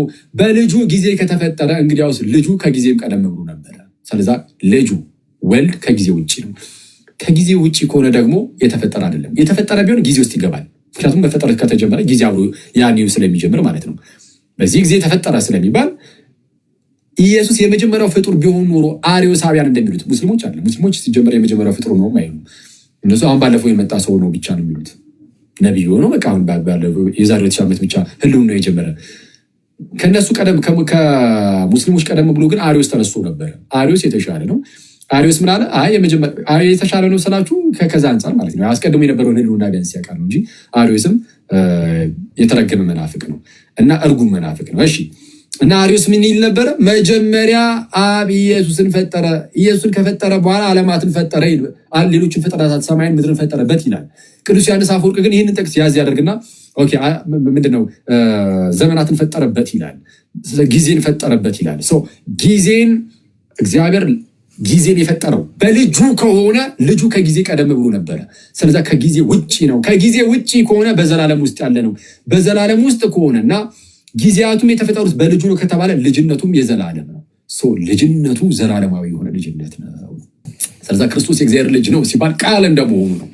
የእግዚአብሔር ቃል እንደመሆኑ ዓለማት የተፈጠሩት በእግዚአብሔር ቃል ነው አይደለ? ዓለማት የተፈጠሩት በእግዚአብሔር ቃል ነው። ስለዚህ የእግዚአብሔር ቃል የእግዚአብሔር ልጅ ነው። የእግዚአብሔር ልጅ ነው። የእግዚአብሔር ቃል የኔ ቃል ከማን ነው የሚገኘው? የኔ ቃል ከኔ ነው አይደለ? የአብ ቃል ከማን ይገኛል? ከአብ። ከአብ የሚገኝ ስለሆነ ልጅ ተብሎ ይጠራል። ግን የአብ ቃል ነው ሲባል አካላዊ ቃል ነው። እንደዚህ ዝርው ቃል አይደለም። የኔ ቃል ለምሳሌ ጋይስ ከኔ የሚወጣው ቃል ሰው ተብሎ ይጠራል። ከኔ የሚወጣው ዝርው ቃል ሰው ተብሎ አይጠራም። የአብ ቃል ኢየሱስ ግን እግዚአብሔር ተብሎ ተጠርቷል። አብ እግዚአብሔር ነው፣ እኔ ሰው ነኝ። ከሰው የሚወጣው ቃል ሰው ተብሎ አይጠራም። በቃ የሰው ቃል ብቻ ነው ተብሎ የሚጠራው። የእግዚአብሔር ቃል ግን ኖርማል ዝም ብሎ ነው። ይሄ ከኛ ጋር ሲገለጥ የሚወጣው ዝሩ ቃል ስላልሆነ አካላዊ ቃል ስለሆነ ስለ ኢየሱስ ስንናገር ከእግዚአብሔር የተገኘው ያ ቃል ግን አካላዊ ነውና እግዚአብሔር ተብሏል። ዮሐንስ ወንጌል ምዕራፍ 1 ቁጥር 1 ላይ በመጀመሪያ ቃል ነበረ፣ ቃልም በእግዚአብሔር ዘንድ ነበረ፣ ቃልም እግዚአብሔር ነበረ ተብሎ እንደተጠራ አካላዊ ነው። ቃል አካላዊ ነው። እግዚአብሔር ነው። ቃል እግዚአብሔር ነው። እግዚአብሔር ዓለማትን በቃሉ ፈጠረ፣ ሚኒንግ በልጁ ፈጠረ። ለዛ ነው ቆላሲስ ምዕራፍ 1 ቁጥር 15 ላይም እርሱ የማይታይ አምላክ ምሳሌ ነው ይልና ልጁ ኢየሱስ እኮ ነው። ከላይ ወደ ፍቅሩ ልጅ መንግስት አፈለሰን ይልና ልጅ ካለ በኋላ እርሱ የማይታይ አምላክ ምሳሌ ነው። ልጅነቱ እንዴት ለየት እንደሚል እርሱ የማይታይ አምላክ ምሳሌ ነው። ልጁ በመሆኑ ምክንያት ነው እንደዚህ የተባሉ ባይዘው የባህሪ ልጁ ባይሆን ኖሮ ለማይታይ አምላክ ምሳሌ ተብሎ አይነገርም። እግዚአብሔርን የሚመስለው አለ የለም ይላል ነቢየ እግዚአብሔር ኢሳያስም። እግዚአብሔርን የሚመስለው ማንም የለም ይላል። ኢየሱስ ግን የማይታይ አምላክ ምሳሌ ነው ተባለ። ለምን? የገዛ ልጁ ስለሆነ። ሁሉን ወላጅ ባደረገው ደግሞ ዓለማትን በፈጠረበት በልጁ በዚህ ዘመን መጨረሻ ለኛ ተናገረን ብሎ ዕብራውያን ምዕራፍ 1 ቁጥር 2 ላይ ማለት ነው ቁጥር 3 ላይ እንዲህ ይላል፣ እርሱም የክብሩ ነጸብራቅና የባህሪው ምሳሌ ነው ይላል። ልጁን ማለት ነው። ልጁ የባህሪው ምሳሌ ነው። አረ እግዚአብሔር የባህሪው ምሳሌ ነው። እግዚአብሔርን በባህሪው የሚመስለው አለ። ማን? ልጁ ብቻ። አንተ ትመስለዋለህ? በባህሪው አትመስለውም። ማንም ሰው በባህሪ እግዚአብሔርን አይመስልም በባህሪው። ልጁ ግን የባህሪ ልጁ ነውና የገዛ ልጁ ነውና ራሱን አብን ይመስለዋል። የባህሪው ምሳሌ የክብሩ ነጸብራቅና የባህሪው ምሳሌ ሆኖ ሁሉን በስልጣኑ ቃል እየደገፈ ኃጢአታችንን በራሱ ካነጻ በኋላ በሰማያት በግርማው ቀኝ ተቀመጠ ይላል። ስለዚህ ቆላስይስ 1:15 ላይ እርሱ የማይታይ አምላክ ምሳሌ ነው ይልና የሚታየውም የማይታየውም በሰማይም ያለው በምድርም ያለው ልክ እርሱ ይልና ጌታችን ነው። ልጁን የማይታይ አምላክ ምሳሌ የማይታይ አምላክ ምሳሌ የተባለው ልጁ ስለሆነ ነው ብያቸዋለሁ። የገዛ ልጁ ስለሆነ ነው ብያቸዋለሁ እንጂ እግዚአብሔርን በምንም አንመስለውም። እንደዛ ካለ በኋላ በሰማይም ያለው አለ ተመልከቱ፣ በምድርም ያለው እሺ፣ የሚታየውም ኦኬ፣ የማይታየውም አለቅነት ቢሆን ስልጣናት፣ ጌትነት ቢሆን ግዛት፣ ይህ ሁሉ በእርሱ ተፈጥሯልና ከፍጥረት ሁሉ በፊት እርሱ በኩር ይላል። በሰማይም ያለው በልጁ ማለት ነው። ልክ በሰማይም ያለው በምድርም ያለው የሚታየው የማይታየው አለቅነት፣ ስልጣናት፣ ግዛት፣ ጌትነት ሁሉ በእርሱ ተፈጥረዋልና ከፍጥረት ሁሉ በፊት ምንድን ነው? ከፍጥረት ሁሉ በፊት ፍጥረት ከሚባል ነገር ሁሉ በፊት በኩር ነው። ፍጥረት ከሚባለው ነገር ይነጠረውና ከዛ ፍጥረት ከሚባል ነገር ምናምን በፊት ምንድን ነው? ፍጡር ነው አይልም፣ በኩር ነው። ኦኬ፣ በኩር ልጅ ነው። ፕሮቶቶኮስ ልጅ ነው። ከፍጥረት ሁሉ በፊት በኩር ነው። ፍጡር ነው የሚለውን ቃል አልተጠቀሙም። ባይዚ ላይ አንድ ሊቅ ይህንን ያነሳና ስለሌላው ሲናገር ፍጥረት እያለ ይናገራል። ልክ እሱ ጋር ሲመጣ ግን በኩር ነው ይላል። አርጊንስ ነው። አርጊንስን ተሳቀ ነው የምንጠቅሰውና በተለይ እዚህ እና ለዛ ነው ዝም ያንድ ሊቅ ብዬ ላልፎ የነበረው። ኤኒዌይስ ከፍጥረት ሁሉ በፊት ምንድነው? በኩር ነው፣ የተወለደ ነው። ስለዛ ልጅነቱ ከፍጥረት ምናምን በፊት ፍጥረት ውስጥ ጊዜ የለም አለ። ጊዜ ፍጥረት ውስጥ አለ። ስለዛ ከጊዜ በፊት በኩር ነው። ስለዛ ያሉ ፍጥረታትን ሁሉ በእርሱ ተፈጠሩ። ስለዛ ሁሉ የእርሱ ናቸው። ልጅነቱን አያችሁት? ይህንን አራተኛ ነጥብ አድርጋችሁ ብትይዙ ጥሩ ይመስለኛል። የትኛውን? የመጀመሪያው ነጥብ ምን ሰጥቻችሁ ነበር? እንከልስ። የመጀመሪያው ነጥብ ኢየሱስ እርሱ የእግዚአብሔር የገዛ ልጁ ነው የሚል አሳየኋችሁ። ኢየሱስ የገዛ ልጁ ነው። አብም የገዛ አባቱ ተብሎ የተጠራው ለእርሱ ብቻ ነው። ሌላ መጽሐፍ ቅዱስ ማስረጃ ማንም ሰው ማምጣት አይችልም። የገዛ ልጅ ተብሎ አያመጣም። ስለዛ ብቻውን የገዛ ልጅ ነው። የገዛ ልጁ በመሆኑ ምክንያት ብቸኛ ልጁ ሆኗል። ብቸኛ ልጁ ነው። በቃ የገዛ ልጁ የአብ የገዛ ልጁ ኢየሱስ ብቻ ነው፣ እኛ አይደለም። የገዛ ልጁ ማለት ከእርሱ የሚገኝ ስለሆነ ብቸኛ ልጁ ነው። ሁለተኛው ነጥብ እርሱ ነው። ኢየሱስ ብቸኛ ልጁ መሆኑ ከኛ ይለየዋል። እኔ ብቸኛ ልጁ ነኝ የሚላል ለአብ ብቸኛ ልጁ ነኝ የሚል በነጠላ ራሱን ብቻ ወክሎ ማለት ነው። ብቸኛ ልጁ ነኝ የሚል የለም። ኢየሱስ ግን ብቻውን ልጅ እንደሆነ መጽሐፍ ቅዱስ በተደጋጋሚ ነግሮናል። ሶስተኛ በንጽጽር አሳይቻችኋለሁ። የእርሱ ልጅነት ከሌላው አንጻር ከመላእክት ጋር አነጻጽሬላችኋለሁ። መላእክት ከክርስቶስ ጋር ሲሆኑ አብረው ልጅ እንኳን ተብሎ ሊጠሩ እንደማይችሉ ይልቁንም ባሪያ ሆነው የእግዚአብሔር መላእክት ሁሉ ለበኩሩ እንደሚንበረከኩ እንደሚሰግዱ የእግዚአብሔር መላእክት ሁሉ ለእርሱ ይስገዱ ይላል ተብሎ እንደተነገረ ከሙሴ ጋር አወዳድሬላችኋለሁ። ዕብራውያን 3 ከመላእክት ጋር ዕብራውያን ምዕራፍ 1 ቁጥር 5 ጀምሮ ያለውን ከሙሴ ጋር ዕብራውያን ምዕራፍ 3 ቁጥር 5 ጀምሮ ያለውን ጠቅሼላችሁ ሙሴ ይመጣ ዘንድ ላለው ምስክር ሊሆን በቤቱ ሁሉ ላይ እንደ ሎሌ የታመነ ነበር፣ እንደ ባሪያ የታመነ ነበር። ክርስቶስ ግን በቤቱ ላይ እንደማን እንደ ልጅ የታመነ ነበር። እንደ ልጅ ብሎ ሙሴ አብሮ ከክርስቶስ ጋር ሲቀርብ ልጅ መሆን እንዳልቻለ አሳይቻችኋለሁ። ስለዚህ የክርስቶስ ልጅነት ፍጹም ልዩ ነው። ከአጠቃላይ ከነቢያት ጋር ከነቢያት አንጻር ደግሞ አሳይቻችኋለሁ። ዕብራውያን ምዕራፍ 1 ጠቅሼ እግዚአብሔር ከጥንት ጀምሮ በብዙ አይነትና በብዙ ጎዳና ለአባቶቻችን በምን በነቢያት ተናግሯል። ለአባቶቻችን በነቢያት ነበር የተናገረው፣ ለእኛ ግን በነቢዩ ነው በልጁ ያው ምን ባደረገበት ዓለማትን በፈጠረበት በልጁ። ስለዚህ ከነቢያት አንጻር አድርጌ በንጽጽር እንደዚህ ያሳየኋችሁ። አራተኛ ነጥብ አድርጋችሁ እንድትወስዱልኝ የፈለግኩት ልጅነቱ ቀጥታ የገዛ ልጅ ከመሆኑ አንጻር የአብ የባህሪው ምሳሌ ተብሎ እንኳን እስኪጠራ ድረስ ነው። ስለዚህ ዓለማትን የፈጠረበት ከመሆኑ አንጻር እሱን ያዙት።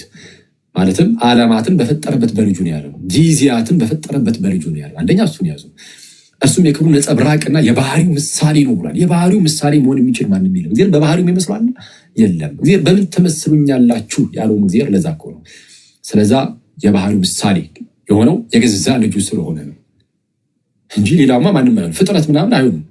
ኢየሱስ ግን የገዛ ልጁ ስለሆነ የባህሪው ምሳሌ መሆን ይችላል።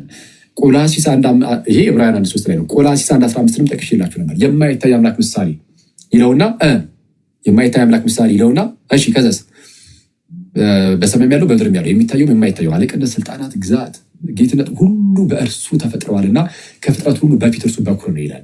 ስለዛ የማይታይ አምላክ ምሳሌ ሆኖ የገዛ ልጁ ከመሆኑ አንጻር ነው እና ከፍጥረት አንጻርም ይሁት ዓለማት ሁሉ የተፈጠሩት ጊዜያት ሁሉ የተፈጠሩት በእርሱ ስለሆነ ከጊዜ በፊት ነውና ከዘላለም ነው ደግሞ የእርሱ ልጅነት። ስለዚህ ይለያል።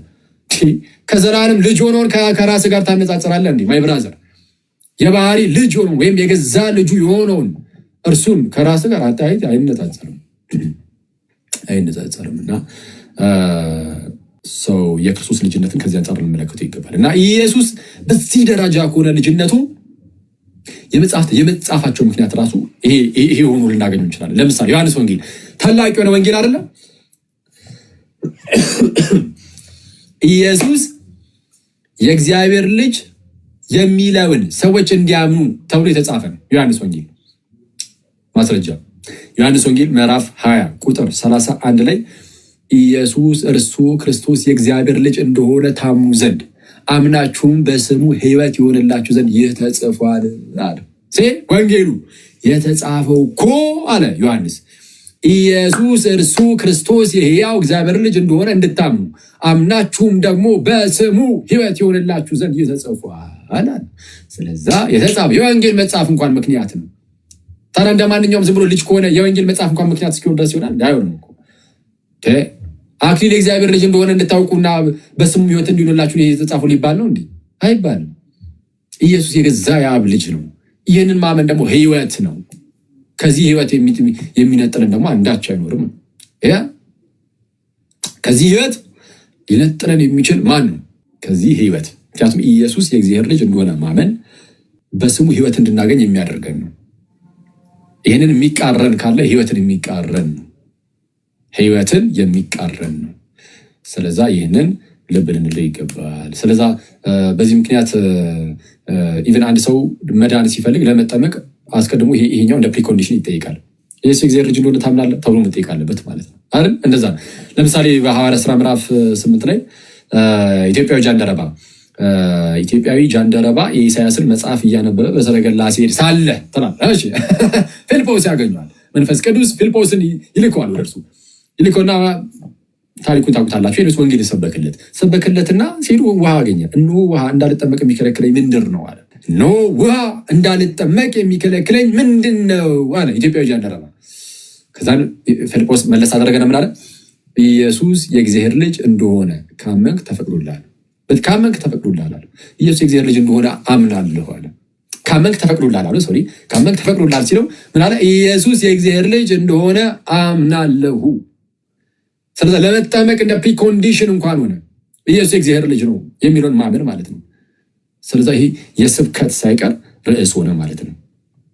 ምን ሆነ ይሄ ነገር? ኢየሱስ የእግዚአብሔር ልጅ የሚለው የስብከታችን ሁሉ ርዕስ ነው። የስብከታችን ቁንጮ ነው። ቅዱስ ጳውሎስ አሳዳጅ ነበር እንደምታውቁትና ክርስቲያኖችን ያሳደድ የነበረ ነው። የመጀመሪያው ሰማዕቱ ቅዱስ እስጢፋኖስ ተወግሮ በሞተ ሰዓት የተርሴሱ ሳውል ወይም ጳውሎስ የምንለው ማለት ነው። ቅዱስ ጳውሎስ በጣም የምንወደው አባታችን መምህራችን ጳውሎስ በሰዓቱ ወደ ክርስትና ስላልመጣ አንድ ጎበዝ ተብሎ ተጠቅሷል። እዛ ጋር የገዳዮቹን ልብስ ይዞ ይተባበር ነበር በእስጢፋኖስ መሞት እና አውግስትን ምን ይላል? እንደውም እዛ ላይ እስጢፋኖስ ይጸልያል። ጌታ ሆይ የሚያደርጉትን አያውቁምና ይቅር በላቸው ብሎ ጸልዮ አልነበረ? ያ የእስጢፋኖስ ጸሎት ያ በጥበብ የተሞላው በእግዚአብሔር ጸጋ የተሞላው ሰው ማለት ነው። እንደዛ ተብሎ ተገልጾለታል ባይዚ እስጢፋኖስ እና ይኸው በሳውል ላይ ይታያል ይላል። የሚያደርጉትን አያውቁምና ይቅር በላቸው ጌታ ሆይ ብሎ ጸልዮ አልነበረ? ሳውልን ጌታችን ከዛ ውስጥ ይወስደዋል። በደማስቆ ክርስቶስ ኢየሱስ ያገኘውና ሳውል ስለምን ታሳድደኛለህ? ጋይስ ክርስቲያኖችን ማሳደድ ኢየሱስን ማሳደድ ነው። ክርስቲያኖችን ማሳደድ የተከበረ ሕዝብ ነው። ክርስቲያን ብልጫ አለው። በምድር ላይ ስንኖር አይደለም ማለት በምድር ላይ እንደው አብረህ ትኖራለህ ተቻችለህ ተፋቅረህ ምናምን። በመንፈሳዊ ዓለም ግን በፈጣሪ ዘንድ ግን ክርስቲያን ብልጫ ነው። የእግዚአብሔር ሕዝብ ነው። በእግዚአብሔር መንግስት ውስጥ ያለ ነው። ስለዚህ ክርስቶስ ማን ነው? ይህንን ሕዝብ ይህንን የእግዚአብሔር ሕዝብ እነዚህን ክርስቲያኖችን ይህን የእግዚአብሔርን ሕዝብ መንካት ማለት ክርስቶስን መንካት ነው። እንዴ በዛ ደረጃ ነው። ይህን ሕዝብ እኛ እንደው ለእግዚአብሔር ሕዝቦቹ እንሁንለት እንጂ በህይወታችን አስቀያሚ የሆነን ክርስቶስን ማሳየት ከበደን እንጂ የምርም የእግዚአብሔር ሕዝብ እንሁንለት እንጂ የእግዚአብሔርን ሕዝብ መንካት ማለት የክርስቶስን ሕዝብ መንካት ማለት ክርስቶስን መንካት ነው። ስለዛ ምን አለው ጌታችን ኢየሱስ ጳውሎስን ሲያሳድድ ስለነበረ ክርስቲያኖችን፣ ሳውል ስለምን ታሳድደኛለህ? ኧረ አንተ ማነህ ጌታ ያለው? አንተ የምታሳድደኝ የናዝሬቱ ኢየሱስ ነኝ አለው። አንተ የምታሳድደኝ እንዴት አሳደደው? ክርስቲያኖችን ለማሳደድ። ክርስቲያኖችን ማሳደድ ክርስቶስን ማሳደድ ነው። ክርስቶስን የሚያሳድድ ካለ ዋጋውን ነው የሚያገኘው። ባይዘይ በፍርድ ቀን ዋጋውን ያገኛል። ግን እኛ ለክርስቶስ ህዝቡ እንሆንለት። ክርስቶስን መምሰል መለማመድ አለብን እና እንደዛ ነው እናንተ ሰዎች።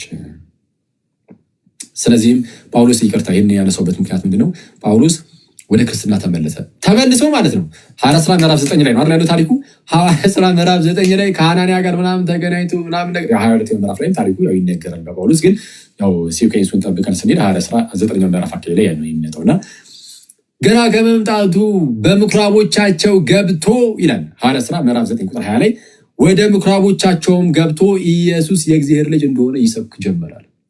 የጳውሎስ የስብከቱ ጅማሬ የቤተ ክርስቲያናችን መሰረት የሆነው ትምህርት ኢየሱስ የእግዚአብሔር ልጅ የሚለው ነው። የጳውሎስ የስብከቱ መጀመሪያ ምን የሚለው ነው? ኢየሱስ የእግዚአብሔር ልጅ ነው ብሎ በምኩራቦቻቸው መስበክ ነው። ይሄ ታላቅ የሆነ ኮንፌሽን ነው። ለምን መሰላችሁ? ትልቅ የሆነው ኢየሱስ የእግዚአብሔር ልጅ እንደሆነ አንድ ሰው ካመነ በክርስቶስ በኩል የተገለጠውን ሁሉ አሜን ብሎ ይቀበላል። አየህ፣ በዚህ ምክንያት ወደ እግዚአብሔር ይቀርባል። በልጁ በኩል ካልሆነ ቤትም መቅረቢያ የለም። ልክ ጌታ ምሳሌ እንደሰጠ ማለት ነው። አንድ ክፍል ላይ ለነዛ አደገኛ ገበሬዎች ባሪያዎችን ይልክ ነበረ እንዲሰበስቡ ማለት ነው። ምርት ባሪያዎችን ሲልኩባቸው ቆይ ብሎ ገደሏቸው። ባሪያዎችን ጌታቸው የሚልካቸውን ባሪያዎች ማለት ነው። ነቢያትን ለማለት ነው ምሳሌው። ገደል ነቢያትን ሲልኩ አንዳንዶቹን ገደሏቸው፣ አንዳንዶቹን ወግረው አባረሯቸው። ልጄንስ ያፍሩታል ብሎ መጨረሻ ላይ ልጁን ላከ ይላል። ልጁን ደግሞ ወራሹ መጣ ብሎ ገደሉታል። ልክ እንደዚህ ነው። ነቢያትን እግዚአብሔር ላከ መጨረሻ ላይ ልጁን ላከ። ከልጁ በኋላ ነቢይ የለም። ከልጁ በፊት ብዙ ነቢያት መጥተው ነበረ። ግን የነቢያት ሁሉ መደምደሚያ ኢየሱስ መጣ። ስለዛ መጨረሻ ላይ በልጁ ተናገረ። ተመልሰን በነቢያት እንስማ አንልም። በልጁ የሰማን ሰዎች ድጋሚ በነቢያት እንስማ አንልም። አሁን በልጁ ተነገረን። ልጁ ንጉሳችን ሆነ፣ መንግስቱን አቋቁሞልናል። ቤተክርስቲያንን በመንግስቱ ውስጥ አለን፣ ጸንተን እንኖራለን። ጋይዝ በመንግስቱ በየሪሰን ሰው እርሱ ንጉሳችን ነው። እንዲህ ብለን መጨረሻ ላይ ንጉሱ ይመጣና መንግስቱን ይዞ ይሄዳል። አለቀ። እንደዛ ነው እና የእግዚአብሔር ልጅ ጸጋ በሁላችን ላይ ይሁን። ይሄ ነው እናንተ ሰዎች ይብቃል። ስለዛ እነዚህን እንዳትረሱ እሺ። እነዚህን ነጥቦች ኢየሱስ የገዛ የአብ ልጁ፣ ስለዛ አብም ለኢየሱስ የገዛ አባቱ የሚለውን ኢየሱስ ብቸኛ ልጁ የሚለውን፣ ሶስተኛ በንጽጽር ደረጃ ከሌሎች ልጆች ተብሎ ከተጠሩት ጋር አነጻጽር የላቸዋለሁ ከመላእክት ከሙሴና ከሁሉም ነቢያት ጋር። ዘን አራተኛው ነጥባችን ደግሞ ኢየሱስ የእግዚአብሔር ልጅ ሲባል ከባህሪው አንጻር የባህሪው ምሳሌ ተብሏል። የማይታይ አምላክ ምሳሌ ተብሏል። እሱ ውስጥ አካተን ደግሞ ከዘላለም የሆነ ልጅነት እንዳለው አሳይተናል። ከፍጥረት ሁሉ በፊት ልጅ እንደተባለ አይደለ? ዘን አምስተኛ በምን አጠቃለል ነው? በዚህም ምክንያት የወንጌል መጽሐፍ እንኳን ምክንያት ሆኗል። ኢየሱስ የእግዚአብሔር ልጅ እንደሆነ ታምኑ ዘንድ አምናችሁ በስሙ ሕይወት ይሁንላችሁ ዘንድ ተብሎ እንኳን እስኪነገር ይሄ ተጽፏል ተባለ።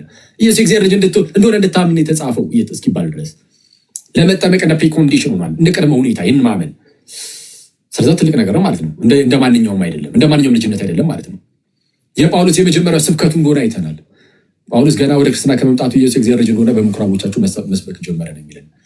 በዚህ ደግሞ ጨረስን ማለት ነው። ስለዛችን ያዛዝሩና ይሄ እኮ እንዲህ ተብሎ ምናምን አቀላጥፏት ምናልባት ዩቲዩብ ላይ ምናምን ሊለቀቅ ስለሚችል ሌሎች ዩቲዩቦች ላይ ወይ ከሱ ላይ ምናምን ቢሆን ትበሉ ወይ ደግሞ ቴሌግራም ላይ ኑና በሉ ሐዋርያዊ መልሶች የሚል የቴሌግራም ቻናል አለ። ግሩፑን አይደለም፣ ግሩፑን ሪኮመንድ የዱርዮ ስብስብ ቀስ ብላችሁ እየተላመዳችኋቸው ተቀላቀሏቸው እና ቻናሉን ግን ተቀላቀሉና አክቹዋሊ ቻናሉ ግን ዝም ብላችሁ ግቡበትና እዛ ላይ አስቀምጥላችኋለሁ። ጥቅሶቹን አስቀምጬላችሁ ታዩትና በደንብ ትለማመዱታላችሁ። መጀመሪያ እናንተን ይዋሃዳችሁ ምናምን፣ ከዛ በኋላ ያው ታውቁታላችሁ። በርግጡላችሁ ዝም ብላችሁ ያዟትና ጥቅሱን ተጠቀሙት ከጓደኞቻችሁ ጋር በመስሪያ ቤት በትምህርት ቤታችሁ ዩኒቨርሲቲ፣ ሃይስኩል ምናምን እና በየትኛውም አጋጣሚ እንደዛ ተጠቀሙ። በቤታችሁ ውስጥ ለተናናሽ ወንድሞቻችሁ፣ እህቶቻችሁ፣ ለኩዮቻችሁ ብለ ወንድመቶቻችሁ እንደዛ ለማጋራት ትሞክራላችሁ ማለት ነው።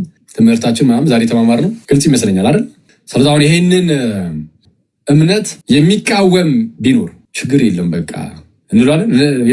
የሆነ ዝም ብለን እንደዚህ የምናልፈው ነው አይደለም። ይሄ እምነታችን አንደራደርበትም። ማንም ቢል አላህም ይበል ቁርአንም ይበል ማንም ይበል የፈለገው ግዛት ይበል አንሰማም። ይሄ ሰማያዊ መገለጣችን ነው፣ የዳንበት እውነት ነው ጋይስ። እና እንደዛ ነው። እና በተረፈ ይህንን እንያዝ ምናምን። ይህን ይዘን ደግሞ በተቻለን አቅም ጋይስ ሁሌም እንደምንለው ደግሞ አሁን ኢየሱስ የእግዚአብሔር ልጅ እንደሆነ ማመኑ ጥሩ ነው ሳይሆን ግዴታችን ነው። ይህ በነገራችን ላይ የድህነት ጉዳይ ነው ብያቸዋል አይደል? ዮሐንስ ወንጌል ምዕራፍ 17 ቁጥር 5 ላይ ዮሐንስ ወንጌል ምዕራፍ 17 ቁጥር 5 ላይ ነው እውነተኛ አምላክ ይሁን ከአንተም ብቻ የላከውንም ኢየሱስን ያውቁ ዘንድ ይህች የዘላለም ሕይወት ናት ይላል። እውነተኛ አምላክ ይሁን ከአንተም ብቻ የላከውንም ኢየሱስን ያውቁ ዘንድ ይህች የዘላለም ሕይወት ናት። የዘላለም ሕይወት ጉዳይ ነው እና ይህን ማወቅ ግዴታችን ነው። የድህነት ጉዳይ ነው፣ የዘላለም ሕይወት ጉዳይ ነው። ይህ እንዳለ ሆኖ ደግሞ እንግዲህ ይህ የእግዚአብሔር ልጅ በመንግስት ውስጥ ንጉስ ከሆነ እኛ ምንድነው ለንጉሱ መሆን እንደሚገባን ግን ልንሆን ይገባል። ይሄ ሁሌም በተደጋጋሚ ነው ልንነጋገር የሚገባው። እኔ በተደጋጋሚ ያው በቃ ራሴን ምናምን ስደክም ስለማየው ማለት ነው በላይፌ ውስጥ በጣም ስደክም በጣም ስወድቅ ምናምን ስለማውቀው ሁሌ ምናልባት እንደኔ ደካሞች ልትኖሩ ስለምትችሉ ብዙ በተደጋጋሚ ይህንን ነገር ማሳሰባችን ጥሩ ነው ብዬ አስባለሁ። ሁሌም ትዝ እንዲለን ሁሌም እያስታወስን ደግሞ ክርስቶስን በመምሰል ውስጥ እንድናድግ። እሺ ሁሌም ቢሆን እግዚአብሔር እንዳላቸው ህዝቦች፣ ንጉስ እንዳላቸው ህዝቦች ነው መኖር ያለብን። እሺ ንጉስ እንዳለው ህዝብ ንጉስ አለን እኛ። ኢየሱስ ንጉሳችን ነው። እሺ ንጉሳችን ነው። ምንድነው በደንብ እየጠነከራችሁ ምናምን ያላችሁ ልጆች፣ እየጠነከርን ያለን ሰዎች፣ ወደ እግዚአብሔር በመቅረብ ላይ ያለን ሰዎች ምናምን ልባችሁ ውጥር ነገር እንዳንል በጣም መጠንቀቅ አለብን። ያኔ የምንወድቅባት ያቺ ኢንስታንት የወደቅንባት ኢንስታንት ናት። እንወድቃለን። ሁሌ መመካታችንን በእግዚአብሔር ላይ ማድረግ። ተመልከቱ፣ ወደ እግዚአብሔር እየቀረብን ያለን ሰዎች ካለን እንደው እየበረታን ያለን ሰዎች ከትናንት ዛሬያችን ይሻላል የምንል ሰዎች ካለን ይህንን የሚያደርገው በእናንተ የሚኖረው የልጁ የኢየሱስ ክርስቶስ መንፈስ ነውና የእርሱ ጸጋ ነውና ጸጋውን የሚረዳችሁ የሚያግዛችሁ ጸጋው ነውና እግዚአብሔር ያመሰግናለሁ ብላችሁ ዝም ብላችሁ እንደው ሁሌም እናንተ አቅመ ቢስ እንደሆናችሁ ብቻ እያሰባችሁ ፍክት ብላችሁ ኖሩት። እሺ ሁሌም ደካማ እንደሆናችሁ አቅመ ቢስ እንደሆናችሁ በተአምር እንዳትረሱት፣ እንዳንረሳው። አቅመ ቢስ እንደሆንን ጸጋው ብቻ ነው የሚያግዘን፣ ጸጋው ነው የሚረዳን እና እሱን ሁሌም እንዳይረሳ። በኃጢአት ደግሞ በቃ አልችል ብለን ደግሞ እዛው ምን እንደፋደፍ ደግሞ የኔ ቤቶች ኃጢአትን የምታደርጉ ምናደርግ በቃ የሆነ አቅም ያነሰን ሰዎች ካለን ደግሞ አይ በቃ ኃጢአት እየሰራው ነው ክርስቶስን ምን ብዬ አስበዋለሁ? ኧረ ሼም ነው እንደው በቃ ምን የሆነ ወይ ንስሐ በገባ በቅዱስ ቁርባን በቁርብ ኖሮ እሺ እንደው ስለ ክርስቶስም አስባለሁ። አሁን እኔ በቃ ኃጢአተኛ ነኝ፣ በቃ አንድ ቀን እንደው እግዚአብሔር ያለልኝ ቀን ማሰብ ጀምራለሁ። በፍጹም እንዳትሉ እንደዛ። ኃጢአት ውስጥ ብንሆን ራሱ ክርስቶስን ግን ሁሌም ከልባችን እንዳናወጣው። ምክንያቱም ከዛ ካለንበት ውድቀት ውስጥ የሚያወጣን በልባችን ውስጥ ያለው ጌታችን ኢየሱስ እንጂ ሌላ ማንም አይደለም። ጸጋው እንዲያግዘንና ጸጋው እንዲረዳን ሁሌም ክርስቶስ ኢየሱስን እናስበው። በጣም ድካም ውስጥ ሆነ ክርስቶስን ግን አስበው። በቃ ድካም ውስጥ ነኝ ጌታ ሆይ እስቲ አንተ ታውቃለህ፣ በቃ አንተ አግዘኝ። አይዞህ ሲምፕሉ በጣም በቃ ቀላሉ ሲምፕሉ ችግር የለም ቀላሉና በቃ አንተ አግዘኝ፣ አንተ እርዳኝ እና ጸጋውን የሚያግዘን የሚረዳን። ስለዛ እየበረታን ያለን ሰዎች በተአምር በራሳችን እንዳንመካ የመውደቃችን ትልቁ ምክንያት እሱ ነው የሚሆነው። ስለዛ እንዳንወድቅ ሁሌም እኛ አቅመ ቢስ እንደሆነና ጸጋው ብቻ እንደሚረዳን በእግዚአብሔር ብቻ እየተመካን የምንኖር እንሁን። ተሰነካክለን የምንወድቅ በውድቀት ውስጥ ዝም ብለን እዛው ያለን ብቻ ሰዎች ካለንም ተስፋችን ክርስቶስን ከልባችን ውስጥ እንዳናወጣው። ያኔ ነው እውነተኛው ሞት ማለት ያ ነው። ተስፋችን ክርስቶስን ከልባችን ያወጣ ነው ቀን ነው። በኃጢአት ውስጥ እዛው መመላለሳችን አይደለም፣ እሷ አይቻልም። ግን አደገኛ አወዳደቅ ማለት ግን የውድቀትም ውድቀት ማለት ግን ክርስቶስን ተስፋችንን ከልባችን ውስጥ ያወጣ ነው እንደሆነ ነው። ያኔ በቃ እንወጣማ። ተስፋችን ክርስቶስ በልባችን ጸንቶ ይኖር። እንደዛው ይመስለኛል። እና እንደ ሪኮሜንዴሽን የአቡነ ሽኖዳ መጽሐፍትን አንብቡ። የአቡነ ሽኖዳ መጽሐፍትን አቡነ ሽኖዳ ሳልሳዊ በጣም ብዙዎች ወደ አማርኛ ተተርጉመዋል። የእሳቸውን መጽሐፍ ፕሊዝ ሁላችሁም አንብቡ። ለሁላችንም የትኛውንም ሰው ህይወት ይነካሉ። የፈለግክ ሰው ጥሩ ላይ ብትሆን መጥፎ ላይ ብትሆን ብታነባቸው በቃ ይነካሉ። የእሳቸው መጽሐፍ የሁሉንም ላይፍ ይነካሉ። ስለዛ የእሳቸውን መጽሐፍ አንብቡ። ርካሽ ናቸው፣ በጣም ርካሽ። በጌታ እንደው በክርስቶስ ሂዱና ያው በቃ ነገ ምናምን ያ ብዙዎቻችሁ ቤት አሁን ብታዩ ራሱ ይኖራል። ቤተሰቦቻችሁ በአንድም በሌላ ምክንያት ዝም ብለው ገዝተው ያስቀምጣሉ። ይኖራል ጉዞ ወደ እግዚአብሔር፣ መንፈሳዊ ሰው፣ የመንፈስ አርነት፣ የዲያብሎስ ውጊያዎች፣ መንፈሳዊ ውጊያዎች ምናምን የሚሉ እና መሰል መጽሐፍት አሉ። የንስሐ ህይወት ምናምን እና በእንግሊዝኛ ማንበብ የምትችሉ ካላችሁ የእንግሊዝኛውን ማንበብ ትችላላችሁ በነፃ እዛ ኢንተርኔት ላይ ያለላችሁ። የአማርኛውን ይህንን ይሁና እንደዛ አንድ ግዛለኝ ይቻላል። አረ ደግሞ እንደዚህ ብዬ ሀገር ህዝብ እንዳመጧ ግን ቆይ እስቲ የአቡነ ሽኖዳ መጽሐፍት ማድረግ እንችላለን። አንድ 10-15 መጽሐፍ መግዛት እንችላለን ብዬ አስብ። ርካሽ ስለሆነ በጣም ርካሽ ነበረ። እኔ አሁን ካልጨመረ 100 ብር ምናምን ነበረ። 100 ብር 100 ብር ምናምን እንደዛ ስለሆነ ኖርማል ሰጣለሁ እና እንደዛ ነው ምናምን። እናንተ ሰዎች ጨረስን።